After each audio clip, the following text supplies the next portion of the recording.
لیکن مجھے اس بات کا جواب چاہیے کہ ایک شخص نے جس نے اپنی کرسی کی خاطر پختونوں کے بچوں کو کیوں مروایا، کیوں اس نے ان پختونوں کے بچوں کو اس جنگ میں جو کہ ذاتی جنگ ہے،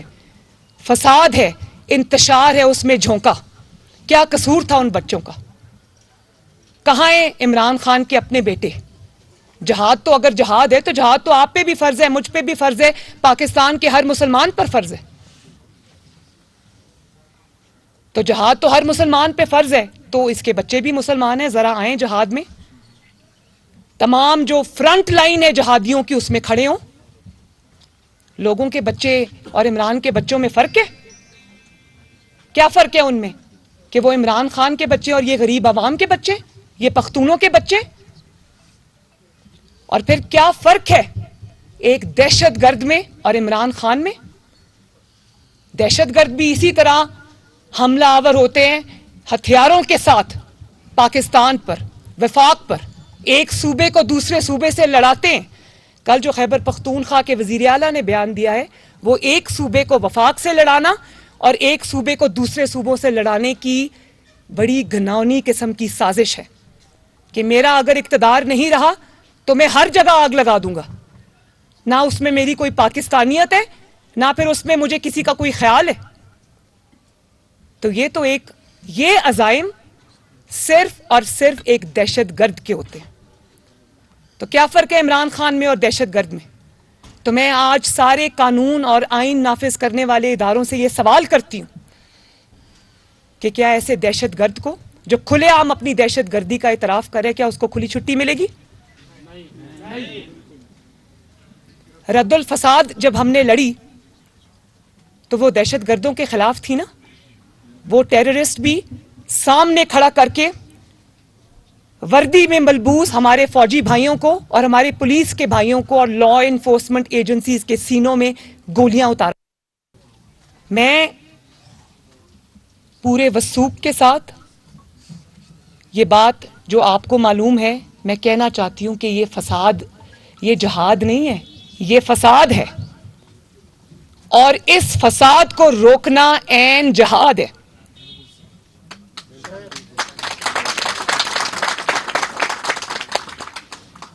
آپ دیکھیں کہ اس نے خود کل ایک انٹرویو میں اعتراف جرم کیا کہ میرے لوگ مسلح تھے لانگ مارچ میں، جس کو انہوں نے، سوری یہ بند ہو گیا، اس کو دیکھیں، چلیں چل پڑا۔ اس نے کل اپنے ایک انٹرویو میں یہ اعتراف جرم کیا، اللہ تعالیٰ انسان کے منہ سے چیزیں نکلواتا ہے، کہ اس نے، یہ تو مجھے پتا ہے کہ اس کی چہرے سے ویزیبل ہے کہ جب سے اس کا لانگ مارچ تاریخی ناکامی سے دوچار ہوا ہے تو اس کے چہرے پہ پریشانی کے بھی آثار ہیں، ان کی جماعت میں بھی لڑائی ہے، اور وہ خود عمران خان کی اس پالیسی سے تنگ ہیں۔ تو اسی فرسٹریشن میں جب کہ میں نے اس کو مشورہ دیا تھا کہ ایسی حالت میں کبھی بھی میڈیا کے سامنے نہیں آتے،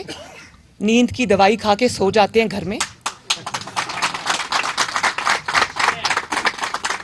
لیکن انہوں نے سوچا کہ میں ڈیمیج کنٹرول کروں، تو اسی ڈیمیج کنٹرول میں ان کے منہ سے کل نکل گیا یہ اعتراف جرم اس نے کر لیا کہ میرے لوگ مسلح تھے، میرے لوگوں کے پاس ہتھیار تھے۔ تو حکومت پاکستان، وزیر اعظم پاکستان اور ہمارا انٹیریئر منسٹر رانا ثناء اللہ جب یہ لانگ مارچ آ رہا تھا تو کیا کہہ رہے تھے؟ وہ بھی تو یہی کہہ رہے تھے کہ ہمارے پاس انٹیل رپورٹس ہیں کہ یہ مسلح لوگ لے کر، جتھے لے کر وفاق پہ حملہ آور، پاکستان پہ حملہ آور ہو رہے ہیں۔ اور لاہور میں جس دن لانگ مارچ ہونا تھا، اسی دن لاہور کے ایک ان کے بہت اہم آفس ہولڈر زبیر نیازی، کیا نام ہے اس کا، اس کے گھر سے اتنا زیادہ اسلحہ نکلا کہ لگ رہا تھا کہ وہ لوگ کسی جنگ پہ جا رہے ہیں۔ اور کل اس نے خود اعتراف کیا کہ ہاں میرے لوگوں کے پاس اسلحہ تھا۔ تو میں یہ پوچھنا چاہتی ہوں کہ جب آپ کے پاس یہ اسلحہ تھا تو آپ کس نیت سے وفاق کے اوپر حملہ آور ہونے آ رہے تھے؟ کوئی ان کے پاس اب یہ جواز نہیں رہ گیا کہ یہ کہیں کہ لانگ مارچ ہماری سیاسی ایکٹیویٹی ہے، ہمارا جمہوری حق ہے یا ہمارا پرامن احتجاج ہے۔ مجھے یہ بتائیں کہ پرامن احتجاج آج ہمارا پرامن جلسہ ہے، اس میں کتنے لوگوں کے پاس ہتھیار ہیں؟ میرے کتنے جلسے ہوئے ماشاءاللہ؟ مسلم لیگ نون کارکنان بیٹا ایک منٹ، گیلانی ایک منٹ، میرے اتنے جلسے ہوئے، کسی ایک کے پاس بھی کوئی ہتھیار نہیں تھا، کیونکہ ہمارا مقصد شر پھیلانا نہیں ہے، ہمارا مقصد فتنہ پھیلانا نہیں ہے، ہمارا مقصد فساد پھیلانا نہیں ہے۔ تو یہ جو ان کا فساد تھا نا، جو نقاب تھا ان کے چہرے پہ کہ ہمارا جمہوری حق ہے، ہم تو پرامن، وہ پرامن جو ہے نا وہ پرتشدد تحریک میں بدل چکا ہے۔ اور میں خیبر پختونخوا کے وزیر اعلیٰ، انہوں نے کل یہ بیان دیا، ٹی وی پر پورے پاکستان نے دیکھا کہ میں خیبر پختونخوا کی فورس کو استعمال کروں گا۔ اس کا مطلب جانتے ہو؟ اس کا مطلب یہ ہے کہ میں خیبر پختونخوا کو استعمال کر کے پاکستان پر حملہ آور ہو جاؤں گا۔ میں خیبر پختونخوا کے وسائل کو استعمال کر کے پاکستان اور وفاق پر حملہ کروں گا۔ مجھے ذرا بتانا، اگر یہی بیان حمزہ شہباز شریف جو وزیر اعلیٰ پنجاب ہے اس نے دیا ہوتا کہ میں پنجاب کی فورس کو استعمال کر کے وفاق پہ حملہ آور ہو جاؤں گا، یا کسی اور صوبے پہ خدا نخواستہ حملہ آور ہو جاؤں گا، یا یہی بیان اگر جو سندھ کے وزیر اعلیٰ ہیں مراد علی شاہ صاحب، اگر انہوں نے یہ دیا ہوتا کہ میں اپنی فورس کو استعمال کروں گا، سندھ کی فورس کو، یہ بیان کوئی اور نہیں دے گا، کیونکہ جتنی بھی سیاسی جماعتیں ہیں سب محب وطن سیاسی جماعتیں ہیں۔ آپس میں اختلافات سب کے ہیں اور ہوتے بھی ہیں، سیاسی اختلافات کس جماعت کے نہیں ہوتے ایک دوسرے کے ساتھ، ہمارے بھی ہیں، لیکن جہاں پاکستان کی بات آتی ہے، پاکستان کی سالمیت کی بات آتی ہے، حب الوطنی کی بات آتی ہے، تو پورا پاکستان ایک جگہ کھڑا ہوتا ہے، پاکستان کے سبز اور سفید جھنڈے کے سائے کے نیچے۔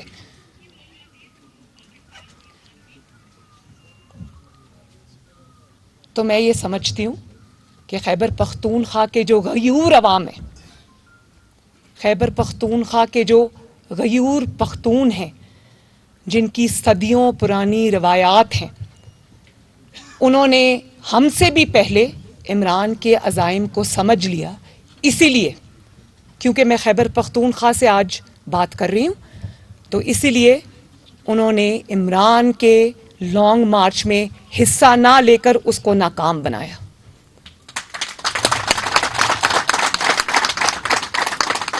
سب سے پہلے پختونوں نے، میرے غیور پختون بھائیوں نے، بہنوں نے، بزرگوں نے عمران کے مکروہ عزائم کو پہچانا،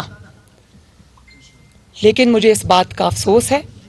کہ چاہے وہ پی ٹی آئی کے، پاکستان تحریک انصاف کے ورکرز تھے، وہ بچے شہید ہوئے، عمران کی اقتدار کی ہوس کی بھینٹ چڑھے، تو میں نے مردان میں بھی جو فیملی جس کے بچے شہید ہوئے میں نے ان کے ساتھ بھی اظہار تعزیت کیا، اور لاہور میں بھی اگر پی ٹی آئی کا میں نے سنا ہے کہ کوئی کارکن شہید ہوا ہے، میں ان کی فیملی سے بھی ایک بار پھر تعزیت بھی کرتی ہوں، ان کے لیے دعا گو ہوں کہ اللہ تعالیٰ ان بچوں کے درجات بلند کرے۔